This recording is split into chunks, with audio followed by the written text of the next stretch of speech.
the Lord. Hallelujah. Purihin ang mahal na Panginoon. God bless you, beloved preacher, Brother Art. At tayo po'y tumayo, mga minamahal, bilang paggalang salita ng Diyos, dali na abang lingkod, at tayo po'y mag-aral ng banal na salita ng mahal na Panginoon. Tayo malalangin. Dearest Heavenly Father, in the name of dearest Jesus, once again, we come before your throne of grace and we thank Thee, O Lord, for blessing every part ng aming pag-worship sa iyo this day. Hallelujah, lalo ng pagkilos mo sa aming kalagitnaan, the outpouring of your Holy Spirit, which is our strength, sa patuloy na paglilingkod sa iyo. Dearest Heavenly Father, once again, we're going to study your holy word. Mahal na Panginoon, without you, I cannot do anything, mahal na Panginoon. Once again, we pray, forgive us and cleanse us from all unrighteousness, lalo ibang lingkod. Patawarin mo kami sa lahat ng mga pagkukulang, pagkasala, pagkamali. Hallelujah. At sa langin na mahal na Panginoon, buksan mo ang aming mga puso at isipan. Hallelujah. Sa pag-aaral, banal mong salita, without you, I cannot do anything, O Lord. Anoint thy word. Help me bring forth thy word with love and power and leading prayer of our beloved pastor. We rebuke all the power of darkness and beliefs and doubts from us. Cast out in Jesus' name. Hallelujah. In Jesus' name. Amen and amen. You may be seated. Praise the Lord. Amen. Hallelujah, Lord of God. At ating pong buksan ang ating mga banal na kasulatan, mga minamahal. Hallelujah. Ating pag-aralan, mga minamahal, ay ang pagsilang ng ating mahal na Panginoong Hesus. The birth of Jesus Christ, mga minamahal. Amen. Hallelujah, kung saan, mga minamahal, ating pong sineselebrate. Although we do not know po, mga minamahal, mga kapatid, na kung ito yung eksaktong date ng araw ng kaarawan ng mahal na Panginoon, but in our hearts, we celebrate ang ating mahal na Panginoon. Wala na pong iba. Amen. Hallelujah. First of all, I'd like to give once again the highest praise, honor, and glory, and thanksgiving sa ating pinakamahal na Panginoong Hesus po lamang. And secondly, I would like to give also double honor and respect to our beloved and honorable Pastor Will Almeida, the man of God, the end-time prophet of our loving God. And we also remember and cherish the blessed teaching and memories ng ating beloved and honorable Assistant Pastor Lina C. Almeida. At greetings din po sa lahat ng kanilang mga beloved children, in-laws, po ng ating mahal na pastor, at sa inyo pong lahat. Amen. Hallelujah. Sa ating mga kapatiran, sa ating pong mga bisita, kung mayroon po tayo, God bless you. Pagpalain kayo ng ating minamahal na Panginoon. Amen. Praise the Lord. Hallelujah. Ating pong sineselebrate, mga minamahal, as we commemorate ang birth ng ating mahal na Panginoon. Hallelujah.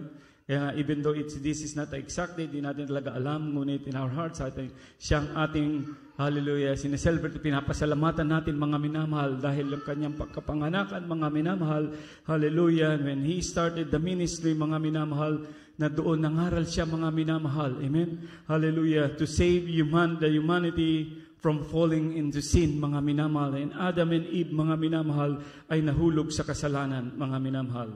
Hallelujah. John the Baptist, mga minamahal, nung siya po ay nangaral, ang kanyang ipinangaral, hallelujah, ay unang kanyang sinabi, repent, mga minamahal. Ganoon din sa atin, mga minamahal. Nung tayo hindi pa nakilala sa mahal na Panginoon, ang ating pakinggan ay magsisi, manampalataya, amen, sa mahal na Panginoon at magsisi. Ang kasalanan na natin pinagsisihan, natin tinalikuran na hindi na natin babalikan, amen. Hindi po sa atin na uso yung New Year's resolution, amen. Hallelujah. Book of John 3:16, mga minamahal, ang sabi ng Biblia, hallelujah, that for God so loved the world that He gave His only begotten Son, and that whosoever believe in Him should not perish, but have everlasting life. And a lot of people, mga minamahal, just read this verse, but they don't know, mga minamahal, the warning to this verse, mga minamahal, or this word of God. Should not perish, mga minamahal. Hindi nila naintindihan, mga minamahal, perish from where? Mga minamahal, ito po yung everlasting punishment in hell. Kaya nga sabi ng iba, grabe naman ang Diyos na inyong pinangangaral. Napakabait ng mahal na Panginoon. Amen? Hallelujah. Siya'y napakabait, maunawain, banayad sa pagkagalit. Ngunit, mga minamahal, nagtakda siya ng panahon that He will judge the world. Amen? Hallelujah. Na ito kanyang pinangangaral nga, mga minamahal. Hallelujah. Na ang kaligtasan ay kailangan makamit ng bawat tao, kaya kailangan magsisi. Amen? From the book of Matthew chapter 3, verse 1 to 3, mga minamahal, hallelujah, nung nangaral si John the Baptist, mga minamahal, hallelujah, kanyang inilathala, mga minamahal, na siya ay hindi ang Kristo, mga minamahal, kundi, mga minamahal, hallelujah, siya ang nagpe-prepare ng daan, hallelujah, ng ating pinamahal na Panginoon. Matthew 3 verse 1, basahin din po natin sa Tagalog. In those days came John the Baptist preaching in the wilderness of Judea. At verse 2 sa English po, sa tuloy-tuloy po. Kindly po, praise the Lord. English po muna, tuloy-tuloy, 1 to 3. And then after po noon, 1 to 3, Tagalog po, praise the Lord. Hallelujah. Kindly po, para hindi po tayo malantala sa oras, praise the Lord. And saying, repent ye, for the kingdom of heaven is hand. Repent, hallelujah, pagkat ang kaharian ng Diyos ay is at hand, ay narito na mga minamahal. Amen? And verse 3, mga minamahal, praise the Lord. For this is He that was spoken of by prophet Isaiah, saying, the voice of one crying in the wilderness, prepare ye the way of the Lord, make His path straight. Sa Tagalog po ating basahin, mga minamahal. Mateo Kapitulo 3, versikulo 1 hanggang 3. At nang mga araw na iyon ay dumating si Juan Bautista na nangangaral sa ilang ng Judea na nagsasabi, magsisi kayo sapagkat malapit na ang kaharian ng langit. Sapagkat ito yaong sinalita sa pamamagitan ni Propeta Isaias na nagsasabi, ang tinig ng isang sumisigaw sa ilang, ihanda ninyo ang daan ng Panginoon, tuwirin ninyo ang kanyang mga landas. Amen. Amen. Dadagdag ko po yung another verse, Acts chapter 17, verse 30 to 31. Sabi po dito, mga minamahal, in the times of this ignorance, God winked, but now commanded all men everywhere to repent, because He had appointed a day in the which He will judge the world in righteousness by that man whom He had ordained, whereof He had given assurance unto all men, in that He had raised Him from the dead. Amen. Hallelujah. Sapagkat ito, praise the Lord. Glory to God. Pakahanda po sa Tagalog. Acts 17, 30-31. Acts 17. Praise the Lord. Hallelujah. Ito po, pangaminamahal sa aklat ng mga gawa, verse 17, 30-31. Praise the Lord. Gawa Kapitulo 17, versikulo 30 at 31.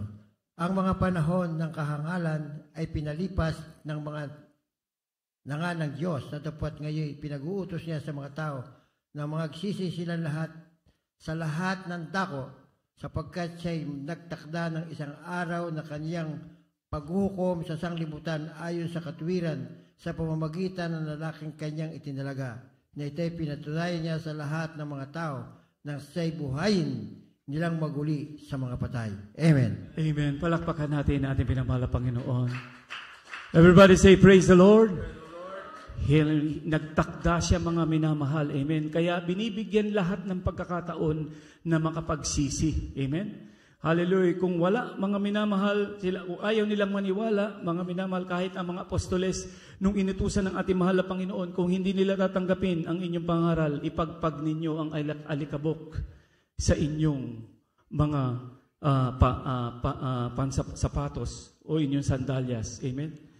Pagpagin daw. Big sabihin, mga minamahal, ito yung mga matigas ang ulo, ayaw tumanggap sa salita ng Diyos. Amen? Sila na, mga minamahal, ang responsible sa kanilang sariling kaluluwa kung sino ang magliligtas sa kanila.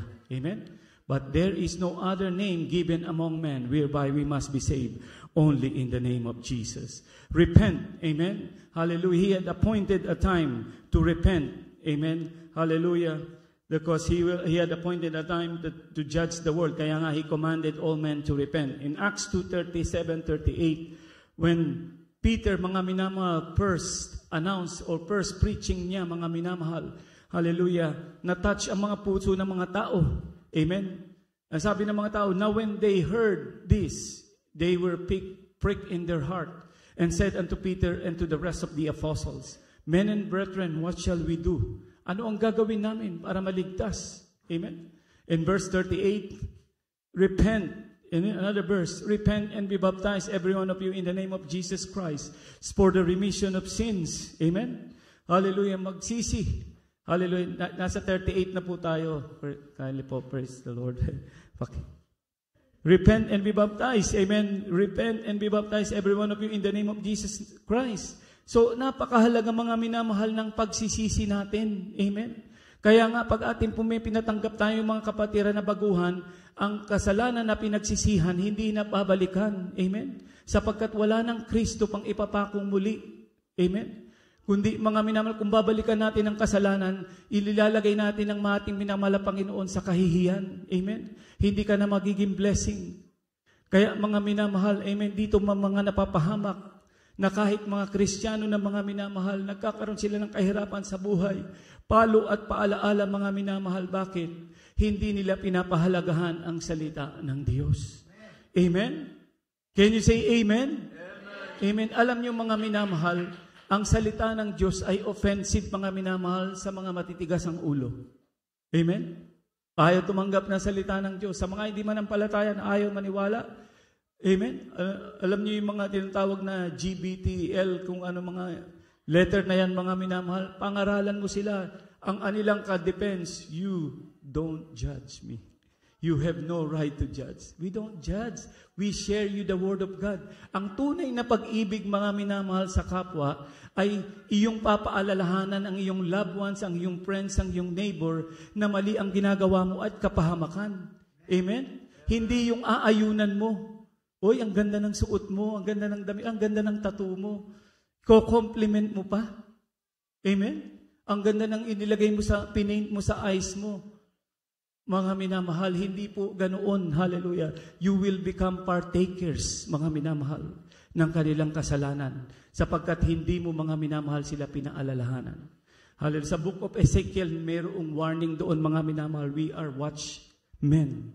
We are the one who's supposed to give warning. Alam niyo po, mga minamahal, sa bawat harbor ng bawat bansa, mga minamahal, may tinatawag na I forgot what they called it, mga minamahal, big tower na may light, mga minamahal. At may naka-assign po doon, mga minamahal, kapag kami dumarating na ship, ito po ang nagsisignal. Kung merong enemy, nagbibigay ng signal, ganun din daw po tayo. Amen. Kung nakita natin ang kapwa, mga minamahal, hallelujah, na mapapunta sa kapahamakan, pupunta sa bangin, mga minamahal, we ought to remind, mga minamahal. Can you say amen? Hallelujah. As Christian baptized in the name of Jesus for the remission of sin, we ought to continue serve God. Hindi pagkatapos mo mabautismohan, hindi ka nadadalo. Patuloy ka pong umaten. Sabi nga ng ating beloved pastor, hallelujah, huwag ka mag-absent para mag-grow ka sa salita ng Diyos. Amen? Hindi po tayo mga minamahal palamutirang dito, mga minamahal, aawit, kakanta pa, parang nanood ng concert, nagwo-worship po tayo dito. Amen? And when we study the Word of God, ang sabi nga, pinakamahalagang bahagi ng ating pagdalo, yung pagkikinig ng salita ng Diyos. Dahil may kaaway po tayo. The enemy wants us to be destroyed, na mawala tayo sa pananampalataya. Amen? Ang sabi ng Biblia nga, sabi ng mahal na Panginoon, many were called, few are chosen. Kaya mabalita mo, di ba nabautismo, born again yan, ba't ganyan ang buhay? Tinawag, ngunit hindi na pinili. Amen? Ang sabi pa ng Biblia, he that endureth to the end shall be saved. Amen? Not all that calls unto me, Lord, Lord, shall enter into the kingdom of God, but he do that the will of my Father in heaven, which is in heaven. Siya na gumagawa ng kalooban ng aking Ama. Ano ba ang kalooban niya? Amen? Minsan, ating laging tinatanong, bakit ang ating laging pinag-uusapan ay commandment at obedience? To summarize, mga minamahal, bakit nasulat ang Bible? It is all about commandment. And then the second one is what? Just to know it? Just to listen to it? Wala na yung obedience? No. It is obedience. Because that will save your soul. Amen? Amen? Can you say amen? Amen? Kaya mga minamahal, magpasalamat tayo sa mahal na Panginoon sa ating napakinggan na mga pangangaral ng ating beloved parents in the Lord. Amen? Commandments and then obedience. For to obey is better than sacrifice. Sabi nga ng mahal na pastor, na binago ka, pinagaling ang karamdaman mo, ngunit hindi rin nabago ang buhay mo, bumalik ka rin sa kasalanan, sa impyerno rin ang balik mo, wala ring silbi yung kaligtasan mo. Ang sabi ng mahal na pastor, mga minamahal.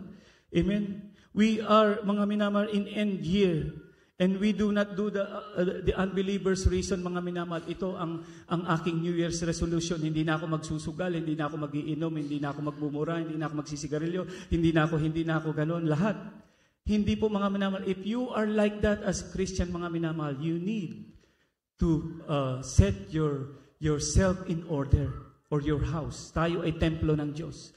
In the book of 2 Kings chapter 21 to 6 mga minamahal, si Haring Hezekiah mga minamahal, ito po mga minamahal, hallelujah, for some reason nagkaroon siya ng karamdaman, maaring pinalok siya ng mahal na Panginoon. Ngunit nagkaroon siya ng godly repentance, mga minamahal. Dininig ng Diyos ang kanyang panalangin. Amen? Kasi sabi ng mahal na Panginoon, set your house in order because you will die. Basahin natin dito, mga minamahal. In those days was Hezekiah sick unto death, and the prophet Isaiah the son of Amos came to him and said unto him, Thus saith the Lord, set thine house in order, for thou shalt die and not live. Ikaw ay mamamatay. Then he turned his face to the wall and prayed unto the Lord, saying, dito mga minamahal, talagang nagsisi siya. I beseech thee, Lord, remember now how I have walked before thee in truth and with a perfect heart, and have done that which is good in thy sight.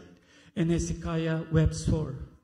So, lumakad siya ng maayos sa mahal na Panginoon, ngunit maaring may pagkakamali siya, mga minamahal. Ito ay palo at paalaala sa kanya. Dahil sabi ni Prophet Isaiah, ikaw ay mamamatay, ayusin mo ang buhay mo. Nagsisi siya. And it came to pass, after Isaiah was gone out in the middle court, that the word of the Lord came to him, saying, na bumalik si Isaiah, nangungusap ang mahal na Panginoon through prophets. Amen. Turn again and tell Hezekiah, the captain of my people, Thus saith the Lord, the God of David thy father, I have heard thy prayer. I have seen thy tears. Behold, I will heal thee. On the third day thou shalt go up unto the house of the Lord. Amen. And in verse 6, And I will add to thy days 15 years. I will deliver thee and the city out of the hand of the king of Assyria. And king will defend this city. And I will defend this city, sabi ng mahal na Panginoon. Amen? Tayo po yung tinutukoy bilang isang Kristiyano. God will defend you. Amen? God will defend the city for my own sake and for my servant David's sake. Amen? For our sake, mga minamahal. Amen? Ididepend ka na mahal na Panginoon. When you are in danger, when you are in trouble, call unto the Lord, and He will answer thee. Bakit pag tumatawag tayo, hindi na sumasagot ang Diyos? Ang sabi ng Biblia sa book of Isaiah, Amen, the Lord's hand is not too short to reach you, nor ear that He can hear, but your iniquity, ang iyong mga kasamaang ginagawa, yan ang nagpapabingi, na hindi marinig ng Diyos ang inyong panalangin. Kaya anong ginagawa ng iba? Sarili na nilang desisyon. Wala na, mga minamahal. And when you are in control of your life, mga minamahal, amen, God cannot do anything. Amen? Because He is not the one in control. You are the one controlling. Kaya mga minamahal, isuko natin mga minamahal lagi sa lahat ng ang lahat ng bagay sa mahal na Panginoon. Look at this example, mga minamahal. In the book of Matthew 10:37 to 39, I remind you to serve God on fire. Make God a priority in your life. Hindi po list, hindi po pangalawa, pangatlo. Amen. Ang sabi ng Biblia, He that loveth a father or mother more than me is not worthy of me. And he that loveth a son or daughter more than me is not worthy of me. And he that taketh not his cross and followeth after me is not worthy of me. Bakit sinabi ng mahal na Panginoon yan? Dahil tayo makakalimutin, madali tayong madaya. Even our heart can deceive us. Amen? Pag sinunod mo yung puso mo, mga minamahal, ano sabi ng Biblia? Heart is deceitful. Who can know it? Amen?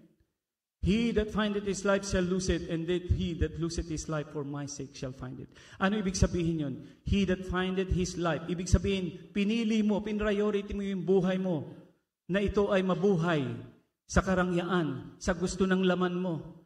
You shall lose it. Lose what? The salvation. And he that loseth his life for my sake.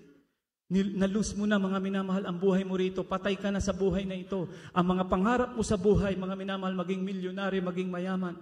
Inuuna mo ang paglilingkod sa Diyos. Humahayo ka, nagsishare ka ng salita ng Diyos. You give priority to the Lord. You will find it, the salvation that God has given you. Love God with all your heart and all your mind. Hindi siya second priority, third priority. Unang-una siya. Palakpakan natin ang mahal na Panginoon. Amen? This is the end here, mga minamahal. Hallelujah. When you serve God, it should have no condition. Lord, Sige, magsiserve ako sa iyo, pero meron akong kondisyon. Gusto ko maging milyonaryo, gusto ko masettle lahat. Magkaroon akong house and lot, magkaroon ako ng 3 kotse, ang trabaho ko ganito, Monday to Friday. Hindi po ganoon. That is not. You will going to give condition to God. Amen? God will shape you. Kaya nga ang prayer natin, Thy will be done, our Father which art in heaven. Amen? Hallowed be Thy name. Thy kingdom come, Thy will be done. Asa na yung prayer na yun? Thy will be done. Na-erase na yun. Hallowed be Thy name. Thy kingdom come, my will be done. Kawawa, mga minamahal ka. Ang dadampot sa iyo ang kaaway. Amen? Hallelujah. Ang kaaway, mga minamahal, accuser yan. Amen? You remember in the book of Revelation chapter 3, mga minamahal, day and night, hallelujah, tayo ay ina-accuse ng demonyo. Kaya kung wala sa ayos ang paglilingkod mo, mga minamahal, God will not be able to defend you. Revelation chapter 12, verse 10. Kindly po, hallelujah. Revelation chapter 12, verse 10. Hallelujah. Paki-help po yung operator para dito po, mga minamahal, day and night, accuser. Kaya kung ano yung ginagawa mo, mga minamahal, it's just like a courtroom. God will just sit as a judge. Amen? He cannot defend you, mga minamahal. Hindi napapasuhol ang mahal na Panginoon. And dito po, mga minamahal, sabi, and I heard a loud voice saying in heaven, now is come salvation and strength and kingdom of our God and the power of His Christ, for the accuser of our brethren is cast down, which accused them before our God day and night. Sabihin ng demonyo, hindi mo yan pwedeng pagpalain, akin yan. What God can do with you. Amen? Even David, mga minamahal, na nagkasala, mga minamahal, ang sabi ng mahal na Panginoon, the sword will not depart from you. Ibig sabihin, hanggang buhay siya. Hanggang sa kanyang deathbed, mga minamahal, the sword did not left his family. Ang chaos, mga minamahal. Amen? Si Saul, mga minamahal, na hindi pinapahalagahan ang salita ng Diyos. Amen? Hallelujah. Ganoon din ang nangyari sa kanya, mga minamahal. Sumusunod siya kalahati lamang. Amen? Kahabag-habag, mga minamahal, ang ating magiging sitwasyon kapag tayo nawala sa presensya ng mahal na Panginoon. Amen? Hallelujah. Know the will of God, mga minamahal. Hindi ikaw ang magbibigay ng kondisyon. Amen? Know the will of God. What is the will of God? Ephesians 5, verse 4 to 17, mga minamahal. Ito po, mga minamahal, yung ating another verse na mga nasingit, mga minamahal. Hallelujah. Know the will of God. Hindi ikaw, mga minamahal, hallelujah, ang masusunod, kundi ang kalooban ng Diyos. Amen? Hallelujah. Sa inyong gagawin dito sa Amerika, mga minamahal. Amen? Napakadali, mga minamahal, pagdating mo rito, halimbawa, wala kang papers, madali ka magkakapapel, basta pumunta ka lang sa mga hocus-pocus, fraud, mga minamahal. Amen? Ngunit pag Kristiyano ka na, mga minamahal, you should not get involved on that one. Amen? Hallelujah. Kindly po, Sister Vilma, paki-take note po, write down, may pen, get ready po, mga minamahal. Ephesians chapter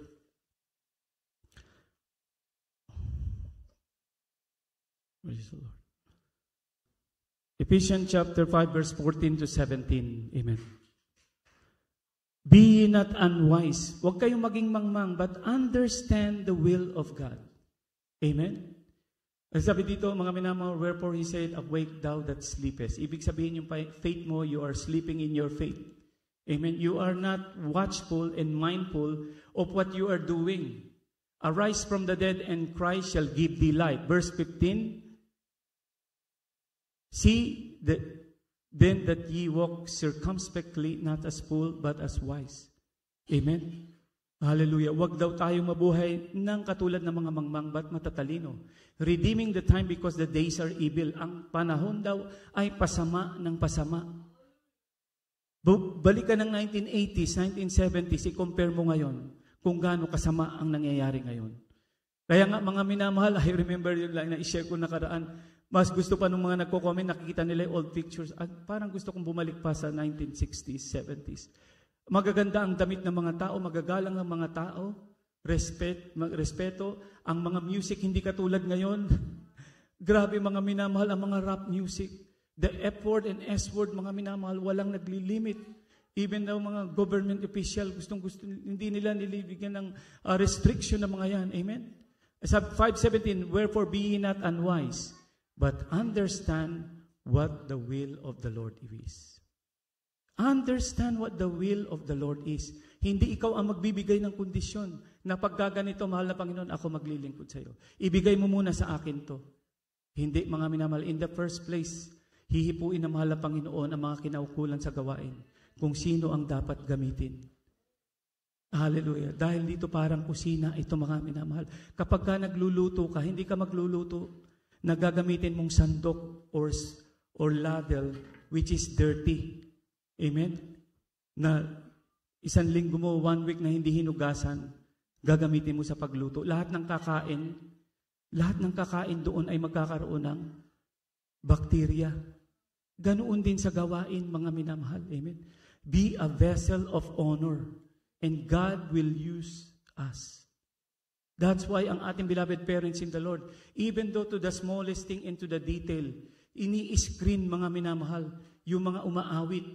If you are a choir member, if you are a musician, if you are a preacher, mga minamahal, amen? Much is given, much is required. You ought to obey. Kaya meron tayo, mga minamahal, disciplinary action. Bakit? Amen? We are like a finest school. Sa ating buhay, mga minamahal, Stanford, Harvard University, yan po, mga minamahal, kapag ka bumaba ang grades mo dyan, they'll kick you out. Ganoon din sa atin. Iglesia pa lang na mahal na Panginoon to, Jesus Miracle Crusade. Ang ating mahal na pastor, foundation niya, na nagkaroon ng Jesus Miracle Crusade, he fasted for 40 days several times. 90 days, one time, mga minamahal, 3 months. Bakit? Hallelujah. Ito po, mga minamahal, ay nakapondo sa panalangin at pag-aayuno. Kaya nga, ang pagkilos na mahal na Panginoon, nariyan, palakpakan natin mahal na Panginoon. Kaya ang mga Amerikano, pag pumunta sa Pilipinas, sabi nila, this is the greatest church in the world. How did you manage it? Ang magmamanage actually, ang mahal na Panginoon. Hallelujah. Ang mga matitigas ang ulo, God intervened, mga minamahal. Siya na ang gumagawa ng kumikilos upang wag, mga minamahal, hallelujah, madungisan ang iglesia ng mahal na Panginoon. Can you say amen? Hallelujah. Kaya mga minamahal, hindi natin mabibiro ang paglilingkod sa Diyos. I remember ating mahal na kapatid from Canada na nag-testify. Yung testimony niya, mga minamahal, is very remarkable. Galatians chapter 6, verse 7 to 9. Paki-ready po. Ang sabi niya, mga minamahal, nung siya nakilala sa mahal na Panginoon, ipinapadala niya sa kanyang husband yung kanyang tithes and offering. And ang kanyang asawa po ay believer na, ngunit hindi binibigay. Ano po ang nangyari? You remember? Sino nakaalala? Ano nangyari doon sa husband niya? Ha? Kinuha na mahal na Panginoon. Kinuha na mahal na Panginoon. Amen? Kaya nga sabi niya, it's not a joke ang paglilingkod natin sa Diyos. Amen. Amen? You know, the word in Galatians 6, the word that they use is mocked. Tingnan niyo sa dictionary kung ano ang mocked, mga minamahal. Be not deceived, God is not mocked. For whatsoever a man soweth, that shall he also reap. Amen? Verse 8. For he that soweth to his flesh, shall of the flesh reap corruption. Mag-aani ka ng kabulukan na nagtanim ka sa hilig ng laman. But he that soweth to the Spirit, shall of the Spirit reap life everlasting. Amen? Palakpakan natin, mahal na Panginoon. To sum up, mga minamahal, ibig sabihin, kung ano yung tinatanim mo, ubas ang magbubunga. Amen? Kung ang tinanim mo ay grapes. Ganun din, mga minamahal, di ba? Ubas, grapes, pareho. Pero ngayon nga, doon, mga minamahal, patuloy lang tayo sa paglilingkod. Sabi ng 9, let us not be weary in well-doing. Huwag mapagod sumunod sa Diyos. For in due season we shall not reap if we faint not. Amen. Marami ang mga nanghihina. Kaya natin ito pinag-aaralan, hindi para ibaon ang isang kapatiran, hallelujah, na ilublob sa kasalanan, amen, o tapakan. Hindi, to lift you up. masave ang kaluluwa. Palakpakan natin na mahal na Panginoon. Amen? Alam mo nang ginagawa mali ng kapwa mo, okay lang yan. Approve. Thumbs up ka. Mako, mga minamahal. Partakers ka. Amen? Nang ginagawang kasamaan. Alamin mo na sa Biblia kung ano ang partakers, mga minamahal. Sa istorya ng ating iglesia, mas nauuna pang pinaalalahanan kumisa ng mga partakers. Thou shall not be partakers. Merong kinaunsilan, may tindahan siya. Hindi ko alam kung si Mama Dear or preacher ang nagsabi. May tindahan ka, nagbibenta ka ng alak, sigarilyo, nagiging cause ka ng pag nalasing na mga tao, nandun na away, gulo. Worst case scenario, may patayan pa, may barilan. Sigarilyo. Our body is a temple of God. Partakers ka. Ginawa, tinanggal niya, mga minamahal. Ganoon, magpapakumbaba ka, susunod ka. Amen? Palakpakan natin ating pinakamamahal na Panginoon. Hallelujah. Napakahalaga ng ating pagsunod sa ating mahal na Panginoon. A child of God, it doesn't mean that you will not work your salvation kapag dumalo ka. Amen? Kapag nabautismohan ka, attend, share, and pray, and worship, and fast. Napakahalaga ng prayer and fasting natin. These things should be done and obey. Bakit tayo nagpa-fasting, mga minamahal? Dahil katulad tayo ng puno. Ang puno, pag pinutol mo, mga minamahal, amen, may ugat pa yan sa ilalim. Amen? Yun ay dapat hindi na tumubo. Ngunit ang demonyo magbibigay ng fertilizer para tumubo uli yung flesh mo. Babalik ka sa dati mong ginagawa. Kaya nga sabi ng Biblia, ang bawat tao ay mayroong demonyo daw sa atin. Umaalis yan kapag ka na-born again ka. Because we are the temple of God. Now, if you are not going to guard your heart, they will come back. At pag sinabing ng demonyo, malinis, we already studied that and read that, mga minamahal. Babalik ako. 7 more demons ang dadalhin daw niya. Kaya ito, mga minamahal, yung mga to kumisa wala ng conviction. Hindi mo na mapangaralan, mga minamahal. Theology, preaching, wala na. Siya na. Sila na ang hari ng kanilang buhay. Sila na nasusunod. Kaya nga, mga minamahal, ang sabi ng Biblia, hallelujah, nilalagay nila sa kahihiyan ang Diyos, mga minamahal. Bakit? Hallelujah, doon nadudungisan ang iglesia. At siyang nakakalungkot na bagay. Amen. Hallelujah. Dito po sa Bible verse, mga minamahal, that they putting God into an open shame, which we will not be able to read na, mga minamahal, dahil kakapusin tayo sa oras. Amen. Hallelujah. David, 2 Samuel, next verse, mga minamahal, 2 Samuel chapter 12, verse 7 hanggang 10. Mga minamahal, nakita natin, mga minamahal, nung pinadala ni Nathan kay David, mga minamahal, nag-istorya siya, mayroong taong mayaman. Hallelujah, may mahirap, yung isa may tupa, kinuha pa nung mayaman yung tupa niya. At kayo na lang po magbasa sa bahay, yung buong chapter ng 2 Samuel 12. And Nathan said to David, Thou art that man. Thus saith the Lord of God of Israel, I anointed thee king over Israel, and I delivered thee out of the hand of David. Katulad sa atin, tayo nabautismuhan, tayo tinubos na sa ating mga kasalanan. Amen?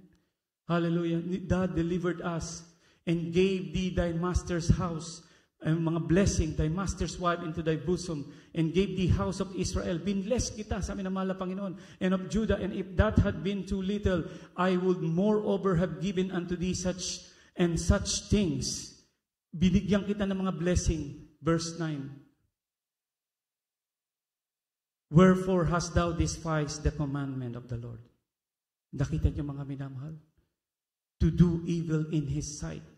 Thou hast killed Uriah the Hittite with the sword, and hast taken his wife to be thy wife, and hast slain him with the sword of the children of Ammon. Iyan ang kasalanan niya, mga minamahal.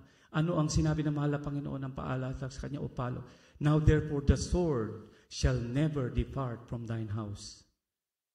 Kaya, mga minamahal, basahin yung istorya ng Kings and Chronicles. Hanggang sa kanyang kamatayan, mga minamahal, puro gulo. Walang kapayapaan sa naging buhay ni David.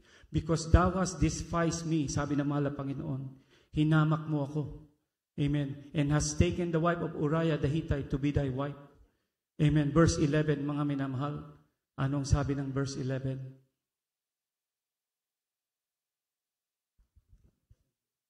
Thus save the Lord, yung operator natin. Hallelujah. Praise the Lord. Glory to God. Bakiread na po sa verse 11 niya.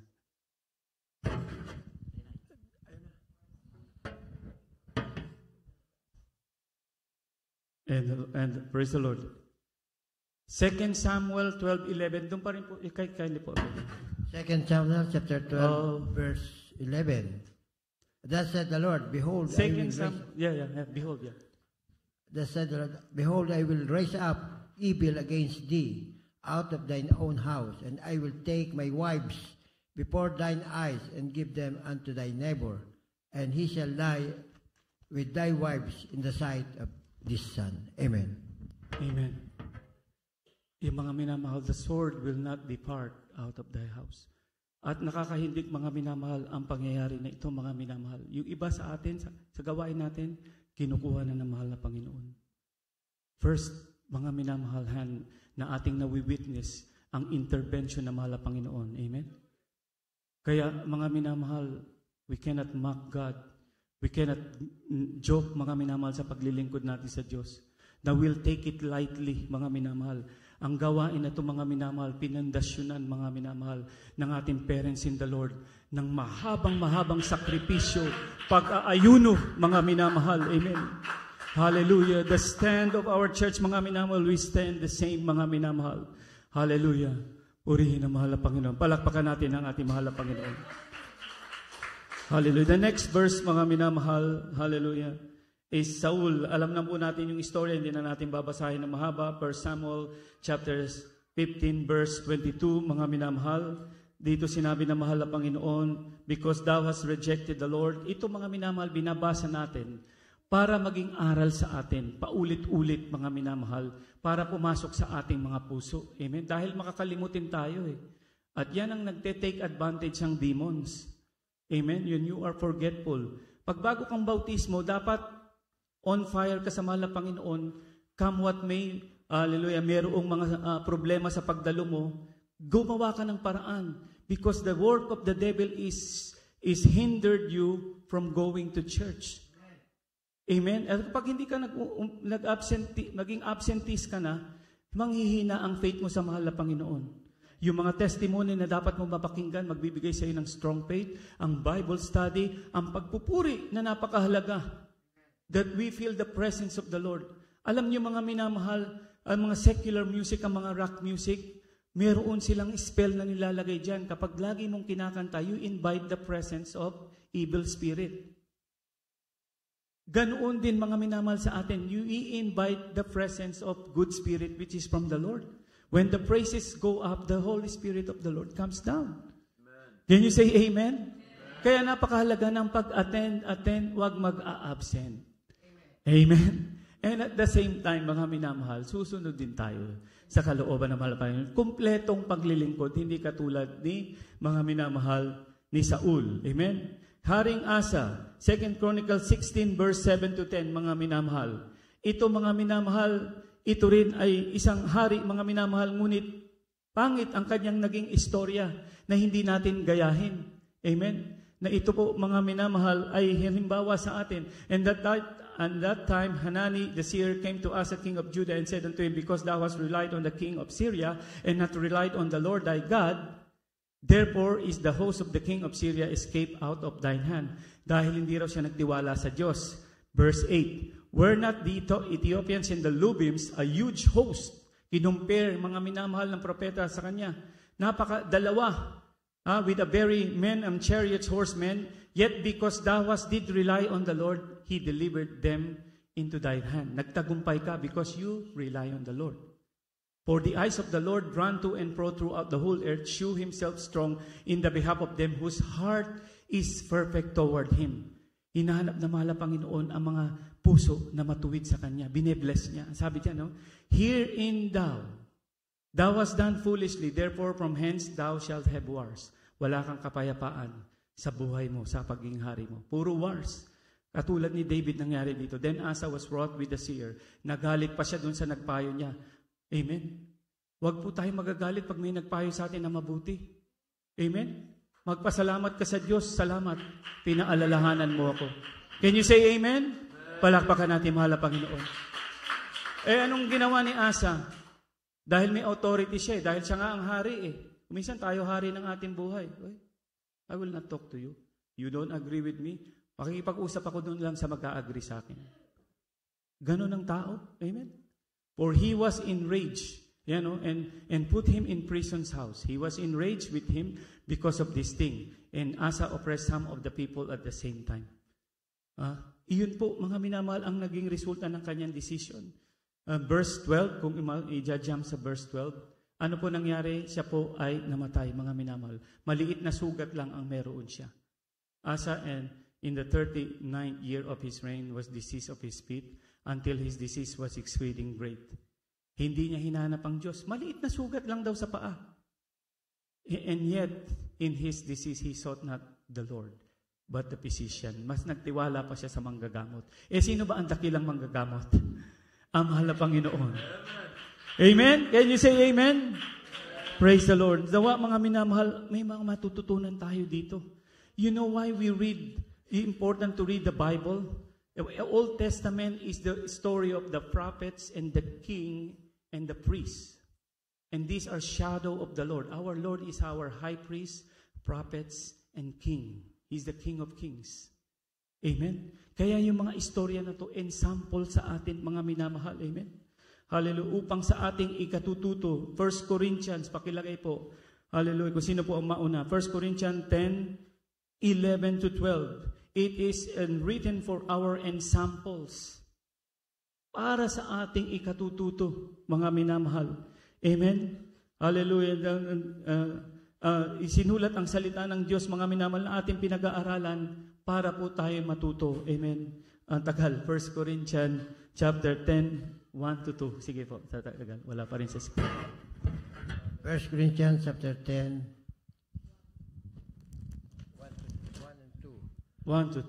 Moreover, brethren, I would not that ye should be ignorant, how that all our fathers were under the cloud, and all passed through the sea, and were all baptized unto Moses in the cloud and in the sea. Amen. And did all eat the same spiritual meat, and did all drink the same spiritual drink, for they drank and the spiritual rock that followed them, and that rock was... So continue po hanggang 12. Was Christ, but with many of them God was not well pleased, for they were overthrown in the wilderness. 6. Now these things were our examples, to the intent we should not lust after evil things, as they also lusted. Amen? Amen. Yun hanggang 12 po yun. Hanggang 12 na yun. Hanggang 12. Hanggang 12. Verse 7, neither be idolaters, as were some of them, as it is written, the people sat down to eat and drink, and rose up to flay. Verse 8, neither let us commit fornication, as some of them committed, and fell in one day 23,000. 9, neither let us tempt Christ, as some of them also tempted, and were destroyed of serpents. And verse 10, they murmur, yea, as some of them also murmured, and were destroyed of the destroyer. Verse 11, now all these things happen unto them for ensamples, and they are written for our admonition, upon whom the ends of the world are come. And in verse 12, therefore let him that thinketh he standeth take heed, lest he fall. Amen. Amen. Hallelujah. Palakpakan natin ang mahal na Panginoon. Sabi dito sa 11:12, ang mga bagay na ito ngay nangyari sa kanila, na pinakahalimbawa at pawang nakasulat sa pagpapaalala sa atin sa mga dinatnan ng katapusan ng panahon. Ibig sabihin, nasa end time na tayo. Amen?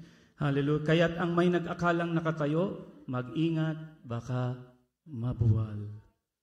Huwag kayo mag-overconfidence. Lumaki ako sa church, 20 years na ako sa gawain, mga minamahal. Walang pinipili ang diablo. Yung mga tamad, you're lazy worshiping, you are disobedience, Even as maliit lamang na bagay ito, don't do that. You are climbing on a chair towards destruction. When you start, compromising, mga minamahal, devil is a liar. He will add it up. Amen. And mga minamahal, nakakatakot, mga minamahal, mahulog, mga minamahal, mula sa kamay ng Diyos. Amen. Ang sasalo sa atin. Amen. Kaya nga, we have a king. If you have a king in your life, if so, then you are going to him and you don't make your own decisions until you consult with him. Where are you going for advice? Are you just making your decision pell-mell? Amen? Or just saying, this is what I feel to do, it feels right? No, all sin feels good until payday comes. Can you say amen? Amen. Si David, it feels good, but when the payday comes, and even ng kanyang kamatayan na nandun pa rin, mga minamahal, sabi ng mahal na Panginoon, the sword will not leave your house. Do you despise me? You put me into shame. Ang sabi pa nga niya, mga minamahal, doon sa isang verse na hindi na natin nabasa, because thou hast done this secretly. Kasi secret niyang ginawa eh. I will show up in all Israel what is going to happen to you. Ganun, mga minamahal. Kabagsik ang mahal na Panginoon. Napakabait niya. Pero mga minamahal, marunong din siya magalit. Tayo po tumayo, mga minamahal. Amen. Marami pa pong verse. But we should go into, meron pa po tayo, mga minamahal, Holy Supper. Kaya nga, mga minamahal, hallelujah, napakahalaga ng ating pagiging born again. Why we need to be born again to be saved? Except a man be born of water and of the Spirit, he cannot enter into the kingdom of God. Amen. Born of flesh is flesh. Born of spirit is spirit. Marvel not, you must be born again. Sa ating mga bisita na hindi pa nakilala sa mahal na Panginoon, tanggapin ng mahal na Panginoon. Amen. Hallelujah. Malapit na siyang bumalik. Hallelujah. The Antichrist, mga minamahal, the marking of 666, mga minamahal, halos naka-in place na. Yung departure na lang yung departure na lang natin ang inihintay ng Diablo. Because may pumipigil pa sa kanila dahil nasa atin ang Holy Spirit na mahal na Panginoon. When the Christians leave this world, mga minamahal, wala ng Holy Spirit. There will be no Holy Spirit. If you were left behind because you don't have Holy Spirit, you will suffer the consequences. Set your house in order. Set yourself in order serving God. Don't be too easy, taking easy and take it slyly serving the Lord. God cannot be mocked. Whatever a man soweth, so he shall reap. Hallelujah. Awitin natin, mga minamahal. Hallelujah. Ang awit na ito. If you want to give yourself away,